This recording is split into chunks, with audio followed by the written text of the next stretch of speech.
yéen ba pourquoi ma leen dem ci la ngeen nekkoon di toog dellu fi leen nekkoon yéen tamit nag dugal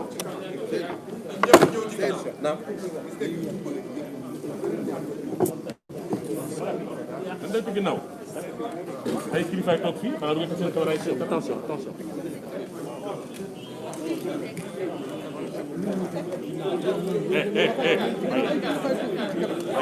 dafa am ñu ñëw foofu lay toog waxoon nañ leen ko depuis avant ñuy commencé. man léegi ñoo bàyyi ma wax benn yoon te dem man dañ maa yónni rek dañ maa yónni rek ma ne ko man dañ maa yónni rek too ma àndaka si wax ci bari ji jaru ko ah.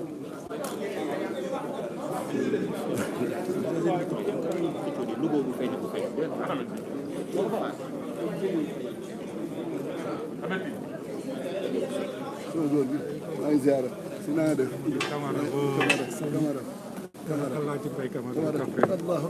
Camara naka waa dëkk bi yëpp na ngi def baa ñu ci jàmm alhamdulilah sant yàlla waaye wax ji dafa bëri li ma yónni pour ma wax ko bëriwul ma wax leen daal may leen 5 minutes wala su ma tey nga def ñu tàmbali amoo leen ñu gaaw dootul yoon sax ñoo la fi waroon jiitu ñëw. waaw dafa wax ñu gàtt na rek. waaw te mu ko rendre compte sëriñ bi. baax na incha allah.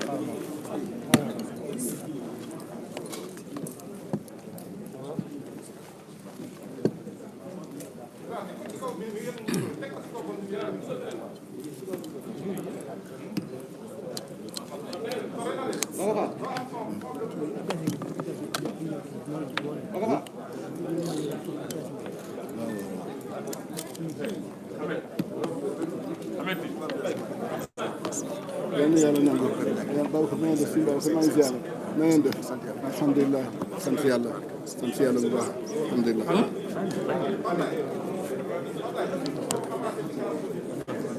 waaw baax na.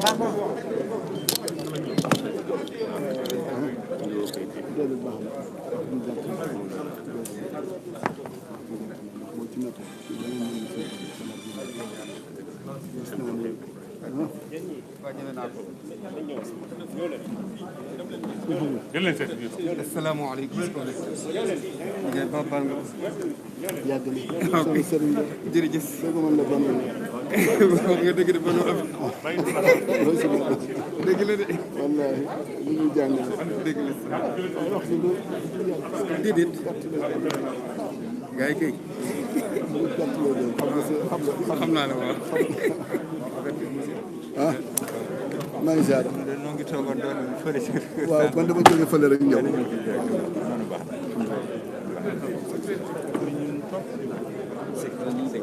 maa ngi ziar. alhamdulilah. sant yàlla.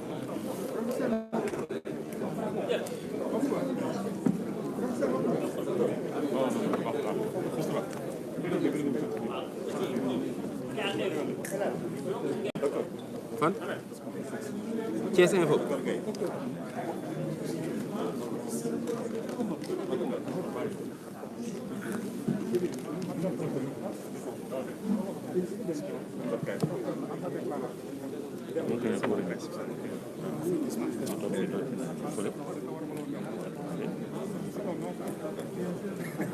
yaa rasulallah.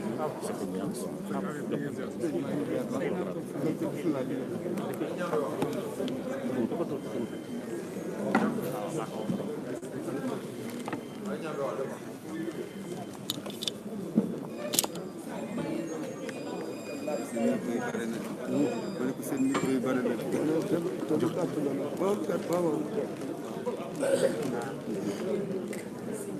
nga joxe ndigal ñu ñaan commencé nga joxe ndigal ñu ñaan di ëpp naa ñu dem nga jëfe rek moom mooy ne ko yaakaar yëpp ci moom rek lañ gis. waaye li ma waxoon léegi rek sëñ Babacar bi ñu toog dëgg la waaw boobu nag ñu ngi ci dëgg Aboubacar waaye waxuma loolu sax dëgg banu naa banu am naa ina am naa kon sëriñ joxe ñaan moom mooy joxe ñu jàng Fatiha. waaw asalaamaaleykum wa rahmatullah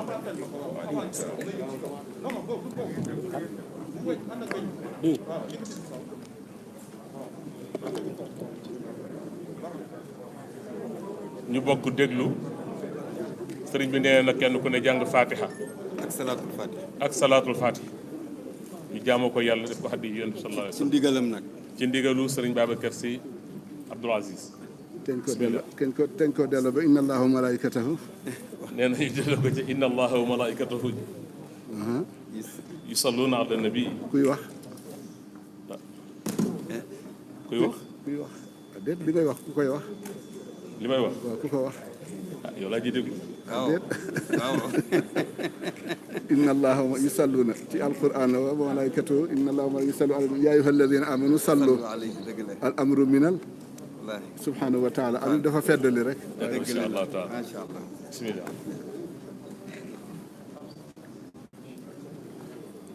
iyyaka na'budu wa iyyaka nasta'in ihdinas sirata al-mustaqim sirata alladhina an'amta alayhim ghayril maghdubi alayhim allahumma salli ala sayyidina muhammadin al-fatih allahumma amin.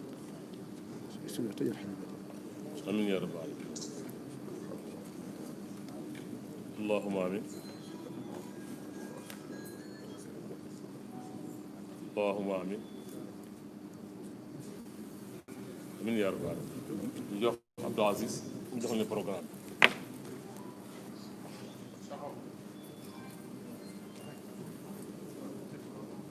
asalaamaaleykum sunu mbokk yi journaliste yi ñu ngi leen di nuyu ginnaaw ba nu nuyoo ziar sunu kilifa sunu sëriñ sëñ Babacar Sy Abdou mu jotal nu sunu nuyoo sunu ziar xalifa général des Tidianes sëñ Babacar Sy Mansour yal na yàlla wéral ko te sàmm nuyu njabootam gi fekk ak moom muy sëñ Habib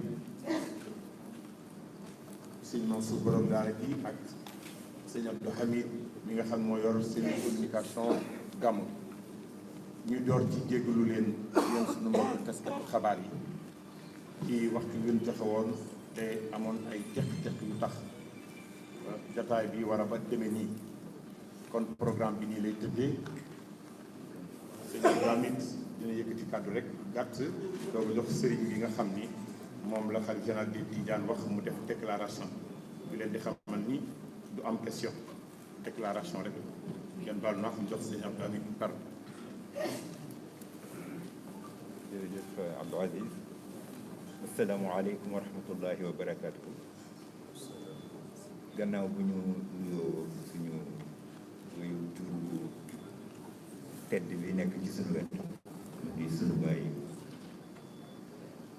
Sëriñ Babacar Sy Abdoul Aziz ñu ñaanal ko yàlla bàyyi moom ci suñu kanam moom ak magam yu baax yi nga xamante ni moo nekk ci kanamu yoon wi mu di alxalifa Seydi Aboubacar Ibn Mansour ak njabootu Cheikh El Hadj Malick ñu ko jiite ak woote bi nag woote jàmm la ñu nuyu bokki journaliste yi fi teew sant leen ci seen teewaay sant leen ci seen ànd ak xadra Cheikh El Hadj Malick Sy radiyallahu anhu ci xew-xew boo xam ni taxawaay bi ci Tiwaawan amoon daan amee moo tax ngeen àndandoo ñëw fekk sinu tontu woote bi nga xamante ni xalifa bi woote na ko ngir dégtal leen li mu bëgg a dégtal jullit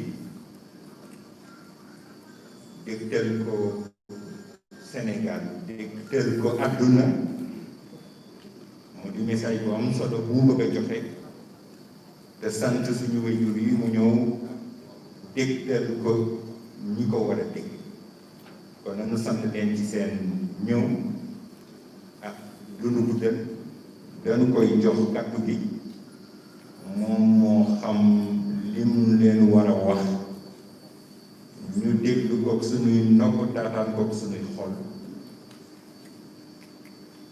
bu noppee li mu joxe ci message daanu ko tënk ngir yéen ñi ko soxla ci wàllu français su ko defee foofu la ñuy yemale waxtaan wi. Abdoul Aziz wax na ko léegi déclaration la du point de presse nga xam ni déclaration la du point de presse kon nag nu bidaa mustahsan moom salaatu bu gën a dëgër salaat kon waxtaan nañ ci ba pare ak kaaba gi sax màkk téere yi bind nañ ci lépp bind nañ ci waaye sëriñ def ni comme que waxtaanoon ngeen nañu yëg ni rek Tiwaawan du gàmm Tiwaawan du gàmm buñ demee ci téere yi bari na bindoon naa ko waaye daf ni ma nañ ko gàttal comme que waxtaanoon ngeen ba pare ca Ndakaaru jàpp li ngeen di jàpp mooy Tiwaawan insha allahu du gàmm yàlla ñu yàlla may nag fekke nag ay at ci kanam muy ati yokkute ak sutura ci barke Seydina Muhammad boo delloo ci téere yi di nga ci gis ngànt yu bari yoo xam ne kenn ku ci nekk mën nga caa sukkandiku ba du am te da nga def ma waxoon sax wax ji na yem foofu boo delloo ci alquran am na lu ci wax waaye boo demee ci médecine yi fi toog fasalu ahla dikri in kuntum la ta'lamun waaw te feebar la boo xam ne bii bari nañ ñoo xam ne ñu ngi dem di ko yóbbaale te xamuñ fuñ koy dem kon nag sëriñ bi daal nee na dañu bàyyi insha allahu ba déwén ñu dee gàmm ñu gàmm insha allah wasalaamu aleykum wa rahmatullahi taala wa barakatuh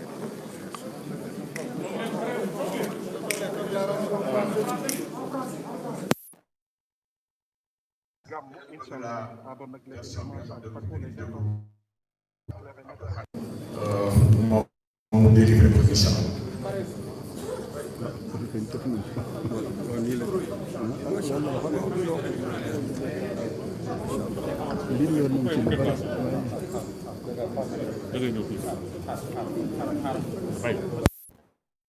waaw ju amoon jafe-jafe ci technique waaye li Serigne Babacar Sy Abdoul Aziz wax ci ndéglu xalifa bi moom mooy gàmm gi du am loolu ñu dégg ko Abdoul Hamid lay jox mu yore cellule Zawiya Tijane mu ñëw délivrer ko en français incha allah message bi moom mooy gàmm du am waaw gàmm du am incha allah dañuy jox Abdoul Hamid nga xamante ni moo yore cellule Zawiya Tijane mu ñëw en français incha allah gàmm daal li gën a fës moom mooy gàmm gi du am ñu déggandoo ko noonu incha allah ñu jox Abdoul Hamid incha allahu rabbi mu dëgtal en français incha allah. Mesdames, Messieurs les journalistes, assalamu alaikum wa rahmatullahi wa barakatuh.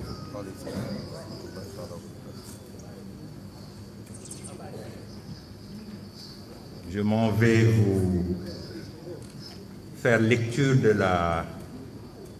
l'essence, de la quintessence du message extrêmement important que Serigne Babacar Sy Ibn Abdoul Aziz, notre oncle, vient de vous délivrer au nom du Khalife général des Tijanes, Serigne Babacar Sy Mansour. Une déclaration qui intervient dans le cadre, en prévision de l'habituelle commémoration de la naissance du meilleur des hommes, le prophète Mohammed sallallahu alayhi wa sallam. C'est devant la persistance de la pandémie liée à la Covid-19 dans notre pays et dans le monde entier, après avoir pris les conseils avisés des hommes de l'art et des jurisconsultes conformément à l'injonction coranique Fas'alu ahla dhikri in kuntum la ta'lamun, interrogez les détenteurs du rappel si vous ne savez pas. Et après une large concertation avec la famille de notre vénéré maître Cheikh Al-Hajj Malick Sy radiyallahu anhu, conformément à la devise de la large concertation dans le Coran, wa amruhum shura baynahum, que Serigne Babacar Sy Mansour a décidé de s'adresser ce jour, mardi 13 octobre 2020, aux musulmans du Sénégal et de la diaspora. Cette adresse vient en cohérence avec les positions qu'il a déjà prises jusqu'ici. Position fondée sur la sunna du prophète Mohammed sallallahu alayhi wa sallam, qui disait dans un hadith célèbre: la peste est une sorte de malédiction.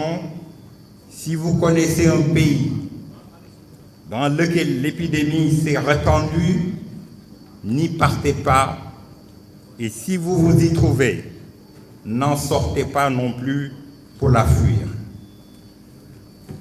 Celles-ci se fondent également sur les traditions recueillies des guides de notre voie, qui se sont toujours distingués par l'assumation de leurs responsabilités et par leur bienveillance dans la vie ou la quiétude de leurs coreligionnaires, lorsque la vie ou la quiétude de leurs coreligionnaires sont menacées.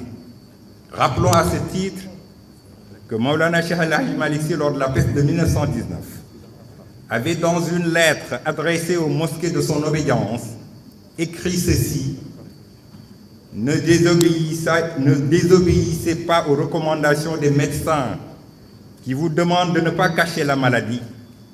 Nous devons respect et considération aux médecins, rien que pour honorer les paroles du prophète Mohammed sallallahu alayhi wa sallam. Vous devriez les suivre à propos de l'interdiction d'entrer dans les zones affectées par l'épidémie ou d'en sortir. Fin de citation. Fort de toutes ces considérations, le khalife général des Tidianes, Serigne Babacar Sy Mansour, a jugé utile et salutaire d'inviter les fidèles à célébrer le Mawlid de cette année dans l'intimité de leur foyer. Car ce qui lui importe, ce n'est ni la lettre, ni le nombre de fidèles mobilisés, mais l'essence de cette commémoration qui, en tout point de vue, n'est que la reproduction du modèle prophétique tel qu'enseigné par Maulana Cheikh El Hadji Malick Sy radiyallahu anhu. Lui dont l'invite rigoriste fustigé qu'on la célèbre dans l'ostentation et la promotion de l'interdit, ala azimu layla al-wiladati hisbatan idha lam yakun nahwa al-harami hudud. Nous racontons que la première édition du Mawlid célébré à Tivaouane l'a été par lui et par son disciple et ami El Hadj Rawane Ngom de Pal, se partageant le Coran qu'ils ont psalmodié tout au long de la nuit. Serigne Babacar Sy Mansour sait à juste titre l'attachement que vous portez à Tivaouane et à son guide éclairé. Il mesure la profondeur de votre dévouement à prendre sur vous le risque pour sacrifier à la tradition qui veut que depuis 1902 et sans interruption, le Gamou ait été toujours célébré dans la ferveur, la communion ici à Tivaouane. Rien ne lui ferait plus plaisir que de pouvoir communier avec vous à nouveau, mais à l'impossible, nul n'est tenu. Or, l'impossible de communier rime avec le coronavirus qui, plus qu'une maladie, est une malédiction et un fossé qui n'est franchissable qu'au péril de notre santé et de notre vie. À l'image de cette anecdote racontée à propos de Serigne Babacar Sy radiyallahu ta'ala anhu, à qui les disciples dakaroises de Cheikh El Hadji Malick Sy avaient adressé la doléance de souhaiter le voir de près. Il dit à El Hadji Pedre Diop qu'ils avaient mandaté: demande-leur si elle préfère me voir aujourd'hui et ne pas pouvoir me voir demain, ou si elle préfère attendre demain et me voir dans l'Assemblée de Dieu aux côtés de Cheikh El Hadji Malick Sy. Fin de citation. Or, il existe 1000 façons de rendre grâce à Dieu et de reproduire le modèle prophétique. Il y a 1000 leçons, 1000 chemins de vie pour célébrer le Mawlid. Une action de grâce et de solidarité faite ce jour à l'endroit d'un coreligionnaire nécessiteux peut être plus salutaire que 1000 prosternations. Une prière à l'adresse d'un malade cloué sur un lit d'hôpital peut avoir plus de bénéfices que nos propres actes de dévotion. Pensons à tous ces malades du Covid dans nos hôpitaux et pour eux, prions ce jour. Une prière également pour tous ces morts remportés par cette maladie est à coup sûr une forme de reproduction du modèle du meilleur des hommes, celui-là même dont le Coran nous assure qu'il n'a été envoyé que comme miséricorde pour les mondes. Wa ma arsalnaka illa rahmatan lil alamin. Une pensée et un encouragement pour nos médecins, nos aides-soignants, qui depuis 8 mois n'ont pas de répit et veillent sur notre santé et celle de nos proches, peuvent être une autre forme de célébrer le Mawlid. Le Mawlid est également un prolongement de l'Université populaire de Maodo.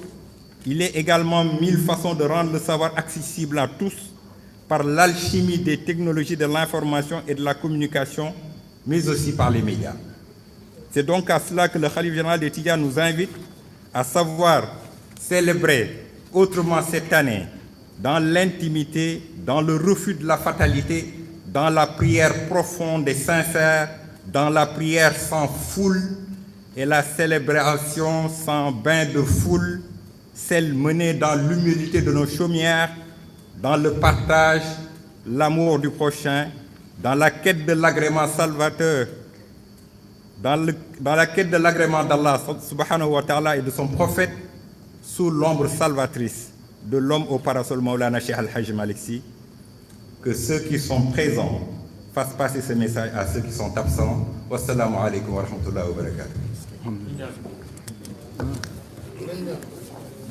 mbokk yi ñu bàyyi sëñ Babacar Sy Abdou ñu yëg ci woon kàddu xalifa bi mu defal ñu ñaan ñëpp ñu fi ñëw dellu ci jàmm fekk fa jàmm. ci ndigal Abdoul Hamid ak Habib ñëpp kenn ku nekk ñu jàngat fatiha salaat al fatih ñaan yàlla may ñu nag fekk déwén ak dund feebar bi yàlla na ko fi yàlla jële ci barke Seydina Muhammad sallallahu alayhi wa sallam jàng fatiha salaat al fatih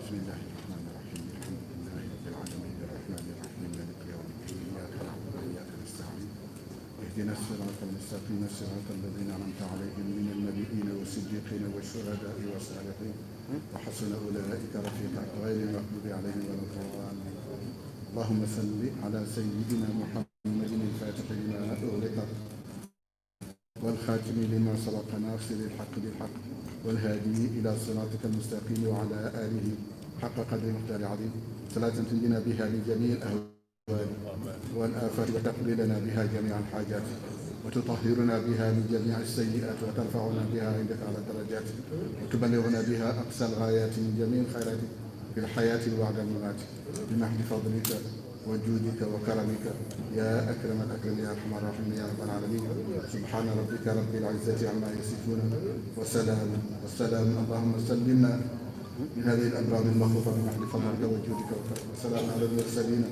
والحمد لله رب العالمين.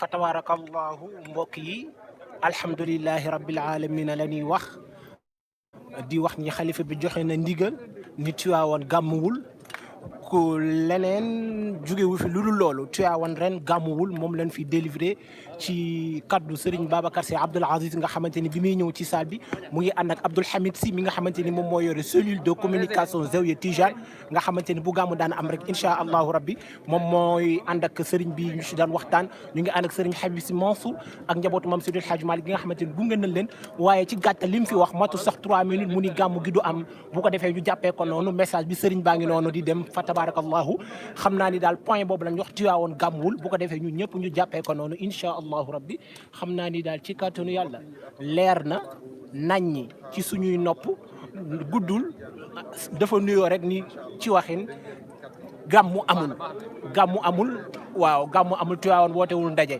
kon xam naa ni incha allahu rabbi ci kàttanu yàlla ñun groupe Hadara Malikia Habiba TV incha allahu rabbi dina leen gunge ci burdu bi burdu boo xamante ne day nekk burdu en ligne incha allahu rabbi ginnaaw bu weer wi feeñee incha allahu rabbi dinañ am ay burdu yoo xamante ne dinañ ko def en ligne incha allahu rabbi ñu ciy jékkoo ak yéen incha allahu rabbi chaque jour à partir de 21h ñu burdu incha allahu rabbi andi ci ak yéen jàng suñu jara ñu dundee ko noonu juddu yonent bi sallallahu alayhi wa sallam waaye Tiwaawoon wootewul daje Tiwaawoon wootewul leneen ndigalu xalifa bi la nag incha allahu rabbi ñu déggee ko noonu ku ko dégg rek na ko jox mbokkam incha allahu rabbi suñu maam yi nekk Saalum suñu maam yi nekk Jolof suñu maam yi nekk yeneen fa tabarakallahu kon daal xam naa ni daal wasalaamu aleykum wa rahmatullahi taala wa barakatuhu